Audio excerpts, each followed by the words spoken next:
Kaminski is here from collaboratepros.com, and we are going to be talking about how you can rise to the top, how you can be a thought leader in your industry, and how you can master this thing called SEO, master this thing called Google Maps, master this thing called content creation, but also make it simple, make it fun, make it doable. And David is your guy to talk about that and break through some barriers and get some ahas and insights. So David, glad to be speaking with you.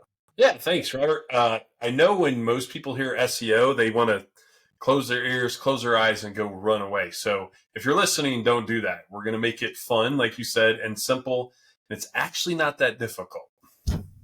Right. And it seems, I'm glad you mentioned that, because it seems like maybe the past 5 or 10 years, it's become a lot more fun and a lot, maybe like less geeky and more about the strategy. Like I find myself watching more videos on YouTube, and they talk more about like, what you're going to set up and how you're going to structure things and link things together. And it used to be very like tightly focused about like meta tags and like optimization. And even just from what I've seen, I seem to have a lot more fun, and the videos, the content seems to be a lot more fun. So is it just me? Has the past like 4 or 5 years changed things, or like just what is excited for you about the current cutting edge? Yeah, I like how you say that it's become more fun. It really has.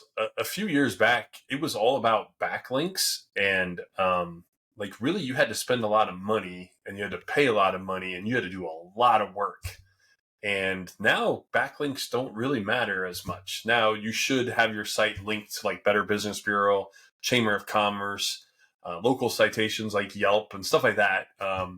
But the way you do your content and how you set up your content is far more valued by Google than it ever has been. And like you said, it's more fun. So if you can make it engaging, if you can put videos in there that's going to educate somebody. Another like tip or trick is there's a lot of how-to or people ask questions. So, or FAQs, like if you were to search, like let's say for a roofer, how much does a new roof cost? Or how often should I replace my roof? You're going to find like people ask questions. So if you can put those questions and answers on your website, now you're providing value to people who are coming to your website. Google's smart enough to realize, hey, this person kind of has it figured out. So Google's going to reward you for that too. So it's actually not that hard. Right. And it seems like it's not that hard, but it probably requires some recurring focus and attention, right? Just to kind of like revisit this idea, make sure things are up to date, make it better. And I think it might possibly pay to be curious, right? Because like the other day, we got this paper for my son that said like he failed some kind of hearing test. We went to this like children's hospital, and we were reading the lobby, and my wife was like, hey, this hospital building, it seems really new and really modern. I wonder like when they built it, like how new is it? And I took out my phone and I went to the hospital's website, and I did like 2 different clicks, and I found some page that was like about us and the history and the locations. And I was amazed at how just it took me like 3 clicks to find this answer. And I mean, the site's clearly got like thousands of pages to anticipate all these things, but I was also able to find what I wanted to quickly. So there was like the volume of all this content, but it also just, I can't even explain it, but it felt like it had been like optimized and kind of like narrowed down. So Super it had like user friendly. Yeah.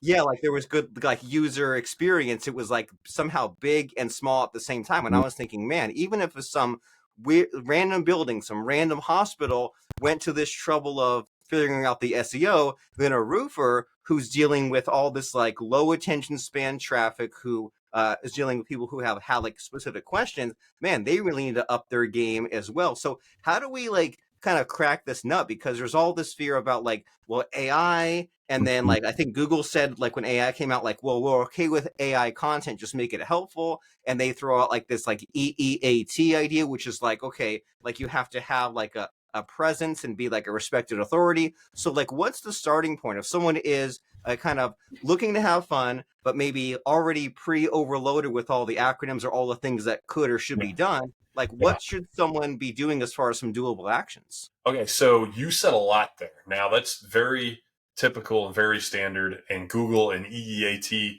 like already people listening to this are like, oh my gosh, I'm so confused. Like, get me out of here.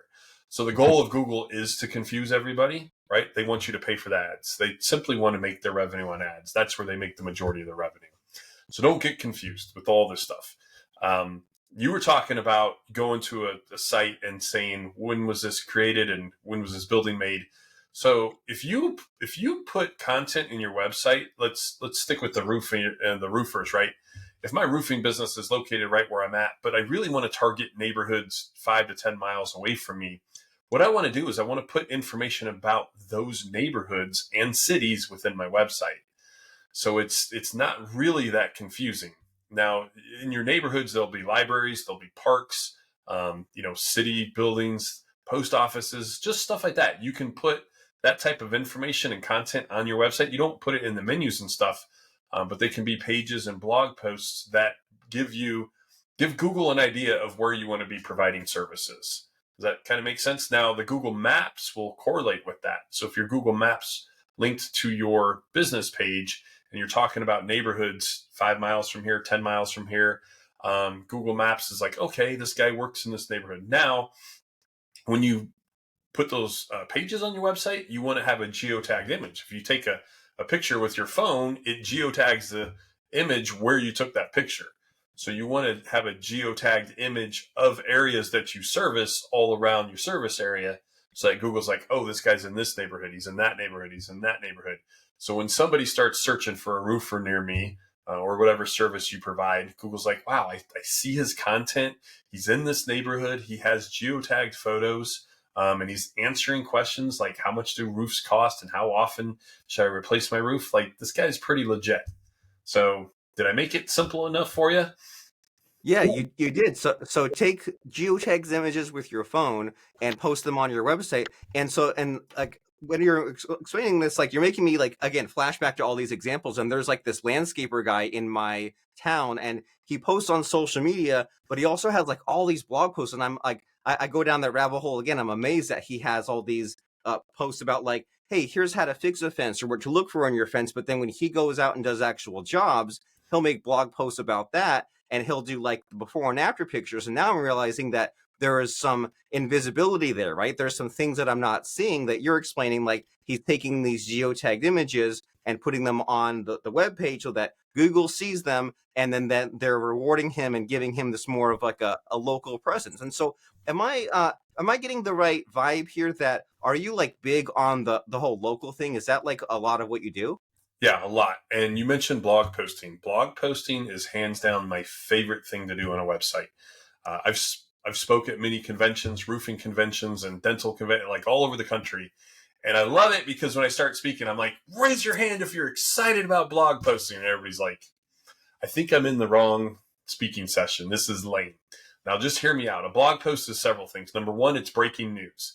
So when you do a blog on your website, Google's literally like, okay, what breaking news does this landscaper have for me today? Right. So when you do the blog post, you can I like to put the address of kind of where you're working. So I did this for my business many years ago. I literally blog post about every job we did in all the cities. I'm in Arizona, so we're in Scottsdale, we're in Phoenix, we're in Paradise Valley, Tempe, Chandler, like all these cities and all these addresses. And then all of a sudden my business started showing up everywhere. So number one, it's breaking news. Number two, you can use tags within your blog post to say, hey, if somebody searches landscaping company near me, guess what? Google says, oh, this blog is supposed to show up for that search term. And then when you title your blog, that's the exact search term. I was working with a dentist the other day, and this dentist had a previous SEO company doing blog posts for them. And the title to one of their blogs was toothpaste alternatives. Now, that's not going to get somebody to show up to the dentist office, right? Like nobody searches. I mean, people do search toothpaste alternatives, but they're not like, hey, I'm going to go to the dentist. So a dentist should be doing a blog post that says emergency dentist near me, right? That's the Right. title of the That's the blog. breaking Or a news. landscaper do a blog that says landscaping company near me. Now, I'm in Arizona. I have near me search terms that show up in Las Vegas and Los Angeles, Orlando, Nashville, literally number one on top of everything. And it's a near me search term, but I'm nowhere near there. So when you do a blog post that's titled emergency dentist near me, it's literally the search term that people are searching. So within that blog post, how do you get it to show up in your city? That's the secret. And that's the real gold nugget. That's why they need you, right? To do that kind of I can tell you how to do longer it. process. All right, tell us. Right. Dish the I'm sure. secret. Okay. So you title it, emergency dentist near me, and you make a nice long blog post. You put a video in there that has something to do with emergency dental work. You have a link that goes to your Wikipedia page that talks about your city. So if I'm in Denver, Colorado, I'll put a link that goes to, the Denver Wikipedia page, and then a geotagged image like I just talked about. And then you put the tags on there that say, emergency dentist near me. So voila. Google says this is breaking news. This guy's providing emergency dental services, and he's located in Denver, Colorado. It's probably not going to get you to the number one spot, but it's probably going to get you page 2 at least. And then there's other tricks and tips that I usually don't share that you can move it from page 2 all the way up to spot number 1. This is very interesting, and it has me eager to do some of these searches as if I'm looking for a landscaper near me or a dentist near me, and just kind of see what pages show up, and kind of, now that we have a little bit of perspective from you, kind of just like notice a few more other things, like, why are they linking to the Wikipedia of their local city? Well, this is why. And again, I have like the this landscaper guy, and he lists all these cities, kind of like you mentioned there about like Phoenix, Tempe, Chandler. He does similar, like all these like small towns nearby. He's like, hey, I can fix your fencing or do your landscaping in this city, this city, this city. So that way, if I'm looking for just this specific little obscure city, and maybe a lot of other people in that industry might not be targeting that specific, like very small town, Yep. then that can show up. And so and so I kind of that makes us see why this whole blogging thing is a great idea, because like with a blog post, you click a button, you don't have to, it's not like the old days where you had to like upload a web page and format it. You just create the blog post. And so is there such a thing as like a healthy amount of blogging? Like, do you recommend someone has like hundreds, thousands of Yeah. blog posts, X number per day, or is that like the wrong question to be asking? No, it's a great question. So blogs are breaking news. So I've always said you could blog as much as you want. Now, depending on how much search volume is behind your service. In the dental industry, there's thousands and thousands of searches. Same with roofing. There's so much search terms. You just don't want to, it's called keyword cannibalization. You don't want to do the same blog for the same content over and over. Like, you don't want to say best roofing company and then best roofing company and then best roofing company. Like, Google kind of gets it. So you want to change your content. You want to change your title. You can do best roofing company near me. That's a fantastic blog to do. And then you can do like roofing company, Phoenix, Arizona. So it doesn't say best roofing company again. So you want to kind of mix it up. You don't want to overlap the same content. But as far as how many times you can blog, if you blog once a day, by the end of the year, you're going to have 365 blogs. It sounds like a lot of work, but you can schedule them out. You can drip feed them. But the more you blog, the more traffic your website's going to get, and the more search term your website is going to show up for. Okay, so once a day, when it averages out, it is a good goal to aspire to, right? And like you said, you can schedule, so you can have these content days or this time block set aside, and so then when we mentioned blog posting, it's like different people have different ideas about what a blog post is, right? And sometimes I'll be curious and I'll be like, hey, I wonder what like this WordPress company is blogging about, or like we're recording this podcast on Riverside, and like you go to their blog and they just have like all this information about podcasting, even though they're just like an app that does podcasts, but they like look at the whole entire like universe. And sometimes I look at this again with that curiosity lens of like, okay, what's working? What are people doing? And especially the sites that I'm really drawn to, like, what do I like about it? To then replicate it. But then I get overwhelmed because sometimes I see like it's a long blog post with like different videos and table of contents, and it has like the current year. You can tell they've like updated it many times. And so like, what is a blog post to you? Is it like 300 words? Is it thousands of words? Does it have video? Is it a thing that's updated? When we hear blog posts, like, what should we be shooting for in that category? Yeah, so interesting things you can put in a blog post. You can embed a map. So like I said earlier, if you're targeting the city of Denver, you could embed a YouTube or a Google map of Denver. So that's a nice thing to embed into a blog post. Amount of words, you probably want to be around 1,000 or more. Sometimes blog posts seem to go on forever, and that's like a little too much. You can put videos in, YouTube videos. You cannot put them in. So I try to randomize it. You want to do a link within your website. So you kind of randomize 2 or 3 links inside your website. I like to link to another authority, somebody in the same industry. So this is a real secret that we use that we don't share too much. But if you're a landscaper in California where you're at and you want to build authority, well, link your website to another landscaper in Phoenix and link it to another landscaper in Houston, another one in Miami. Who cares? Like, they're literally not your competition.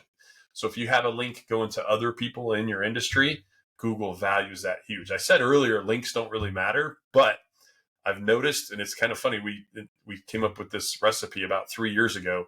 We just started linking to people within the same industry, and man, our websites just shoot up to page 1 pretty darn fast.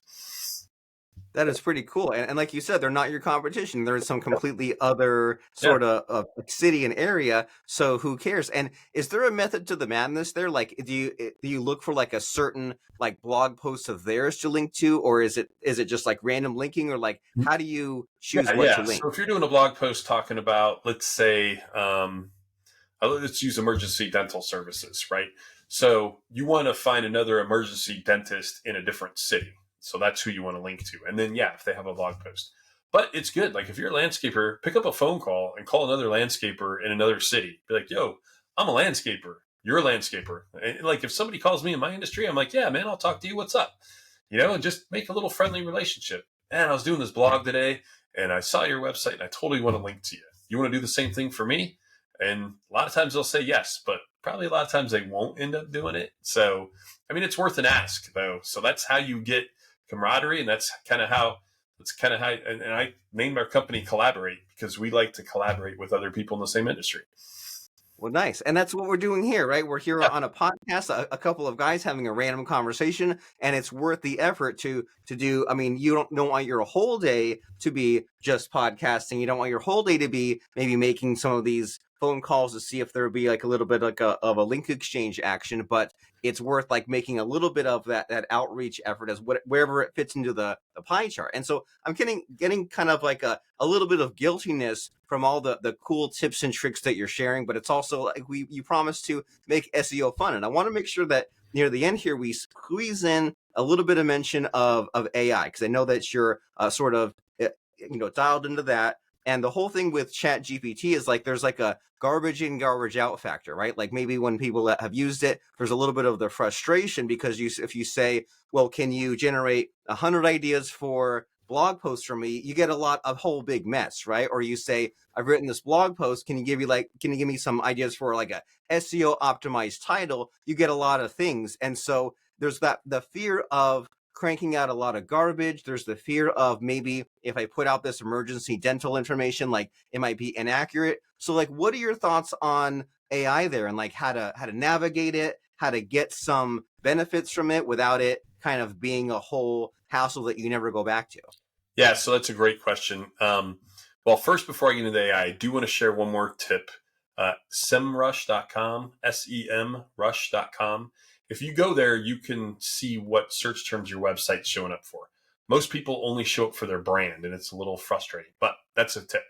Okay, so back to the AI. The AI, we've been using Jarvis for many years. Have you used Jarvis or heard of Jarvis? I haven't, but I've been hearing it for Oh, forever. I'm But like, sorry. It used to be Jarvis. It's Jasper. Jarvis was yeah, Disney, right?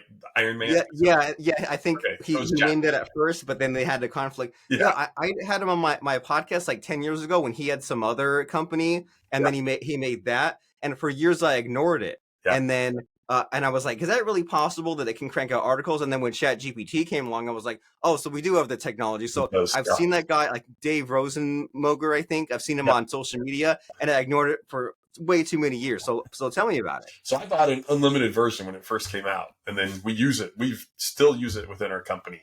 It is fantastic to create outlines and AI articles. Now, when you create an AI article, obviously you got to get human eyes on it to make sure it's legible, make sure it makes sense. But you want to put it into a program called Copyscape.com, and Copyscape makes sure it's unique content. So if it's spitting out content, you don't 100% know if it's unique. So put it into a little tester called Copyscape, and then Copyscape will let you know if it exists anywhere else on the internet. So that's kind of, if it does exist, it's not gonna do so well for you. But if it doesn't exist, Google's like, ooh, this is new information. So that's why you want it to be unique. But I absolutely love AI. It's fantastic. You can get a lot done in a little bit of time.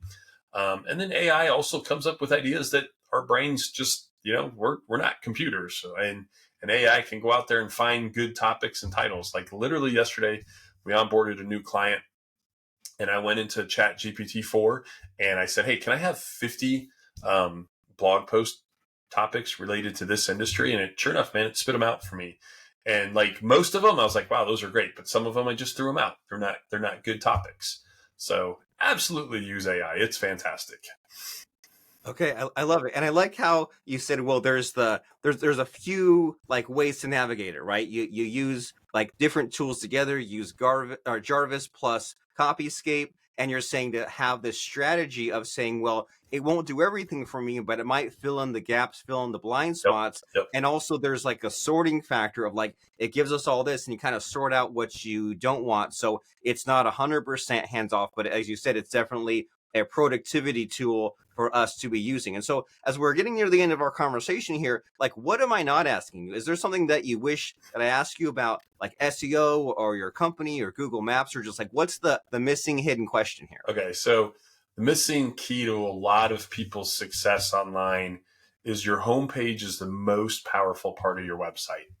So on your homepage, put some FAQ questions or people ask questions about your industry, right? There are a lot of times they're like little accordions. You can click on them and they open up, click on them and they open up. Now, I like to take those little FAQ questions, those people ask questions, and I'll link those to my blog posts that I really want to show up for. So the near me search term. If you want to be a landscaper near me, put some content on your homepage asking questions about landscaping and link that to the inner page of your blog post that talks about landscaping near me. That hands down lights your website on fire. Okay, that's something I don't share very often, but man, does it makes a humongous splash. It does a good job. And that's a great way to kind of balance what you want a homepage to do, right? Because you don't want to cram a bunch of stuff on your homepage, but you also want to have, less clicks for someone to get to where they want to go. So that's great. Think of those FAQs, put them on the homepage with the accordion and link to the specific blog post. So that way someone can say, hey, that's what I'm looking for. And maybe they get a little bit of an answer with the accordion popping out, but they can get the more in-depth answer right there to the blog post. So that's wonderful and helpful. And speaking of things that are helpful, we're here on a podcast and we're sharing some like surface level tips, and that's all great, but people need real help with their websites, with their SEO, with their ranking, with their local search. And my understanding that you, Mr. David Kaminski, and collaboratepros.com can help with that. And so can you tell us what's the call to action, the sales pitch, the spiel about what it is that you do, who you're for, and what makes you stand out? Yeah, first and foremost, I started Collaborate because I just love sharing knowledge and information and helping other business owners. I own several other businesses and I've been lucky enough to work out of them. I still own them, but I don't run them. And my real drive and passion is just simply helping other business owners. Because if you're an expert in landscaping or if you're an expert in roofing, like that's what you need to focus on. Go run your business. I would love to help you get your maps to show up where you want them to show up. Get your organic traffic coming in, transactional search terms, which are roofer near me, roofing company near me, dentist near me. That's where somebody's ready to spend money, and whoever they find online, they're going to go do a transaction with. So if you go to collaboratepros.com, we have a little button that says podcast freebies. So I show you on there how to geotag an image. I show you on there how to find out what search terms your website's showing up for you. And I even show you on there how to write a blog post. So we talked about blogs. I have a free video on there. It shows you exactly how to do it. Very nice. And it's so underrated, going back to the simplicity, the fundamentals. And someone says, oh, I've heard about blogging. Yeah, but do you know how to write a blog post the way that David is showing you and the way that it's done in the current day and age? Not the way that maybe you learned 10 to 15 years ago, but the way that you need to do it now. So that way you do it, it's quick, you have fun, you get some results, you get some SEO juice out of it. And then I like what you said there about the transactional phrases, because that's another fear with SEO, right? That like a bunch of work will be done and they'll say, hey, look, you rank on rank listing number 3 for this search phrase, and maybe someone wants it, but then to get those transactional search terms, right? Someone who wants an emergency dentist near me, a landscaper near me, that's what we want, right? Something that moves the needle, that gets people coming to our site that want to buy right now. And so that website is collaboratepros.com. That's collaboratepros.com.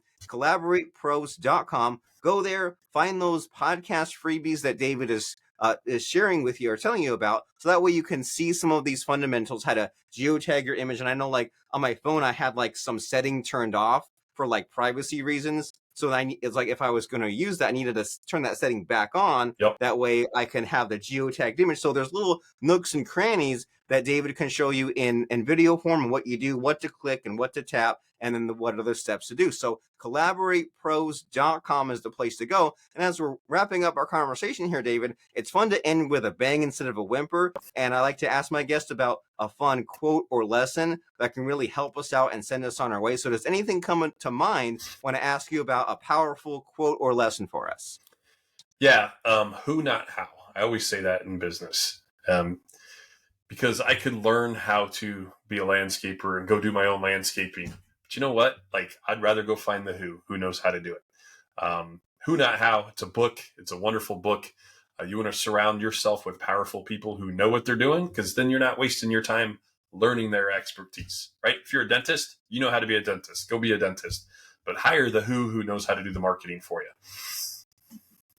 Very nice and inspiring. Build your team, and that includes Dave Kaminski at collaboratepros.com. So go there now. We'll see you there. And that way, David and his team can do the SEO for you. And that way, it doesn't have to be a thing you have to learn and figure out, and just have David and his team do it. And it's been wonderful speaking with you, David. And I feel like my brain is just crammed full with like 12 or 15 like SEO ideas, things I need to like think about and learn. But then if someone is serious about their SEO game, don't just learn and make a to-do list and try to do it. Like, figure out what you're missing, and then have David and his team at collaboratepros.com get your SEO dialed in. So wonderful speaking with you, David. Yeah, Robert, it was fantastic. Have a great day, everybody.